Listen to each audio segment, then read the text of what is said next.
The legend lives on. The wreck of the Edmund Fitzgerald. That song that was performed, written by Gordon Lightfoot, that became a classic, world-renowned, based upon a real-life event. We talked in our first session about what actually happened to the ship that disappeared. The morning after the Edmund Fitzgerald went down, the rector of Mariners Church of Detroit tolled the bell 29 times, mentioned, by the way, in the song, one for each man lost. An Associated Press reporter knocked on the church's door, interviewed the rector of the church, and filed an account that was published in newspapers. That account from the Associated Press was read by a man by the name of Gordon Lightfoot.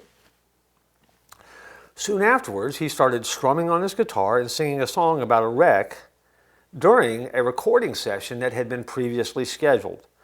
As the day went on, he jotted down notes, a poem, if you will. It was an interesting song because there's no chorus that repeats.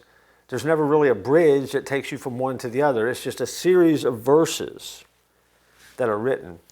And before the end of the session, he had been playing the song through every break and working on the song through every break. His band joined in.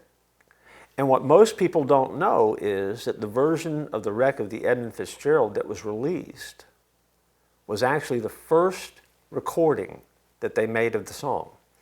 In other words, the band had heard it all day, they stepped in, they filled in the gaps. That first take became the take that was released. And so it wasn't a one-hit wonder, it was a one-take wonder. The song would go on to spend 21 weeks on the Billboard charts. It would peak at number 2 on the charts. And it turned the tale of a sinking boat into a modern-day legend. Now, there were some things about the lyrics that he took some creative license with, no doubt. He added some characters to the story to make the story work. But by the time it was done, the wreck of the Edmund Fitzgerald, like its creator, endured as a Canadian classic long after it slipped off the top 40 charts. It was a song that seemed to endure. It's a haunting song, and it's a song that is a storytelling song. If the song had any downside, there was one. It turned the wreck, which lies in Canadian territory, at a depth of about 500 feet, into a trophy for divers that are always looking for the remains and part of the wreckage. The sailors' families didn't like it, and so in 2006, they petitioned the government of Ontario, and Ontario actually adopted a law protecting the site, to protect it from the tourists that were coming to look upon the wreck of the Edmund Fitzgerald for themselves and to visit the place where the ship went down. An unlikely song. It was too long. It didn't have a catchy chorus.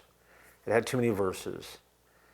It was too long for radio airplay, clocking in at over 6 minutes, and yet the radio stations played it.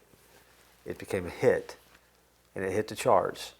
And Gordon Lightfoot had yet another hit on his hands and becomes known as one of the great storytellers in music history. So his song not only immortalized the wreck, but created a classic piece of music that we still enjoy today.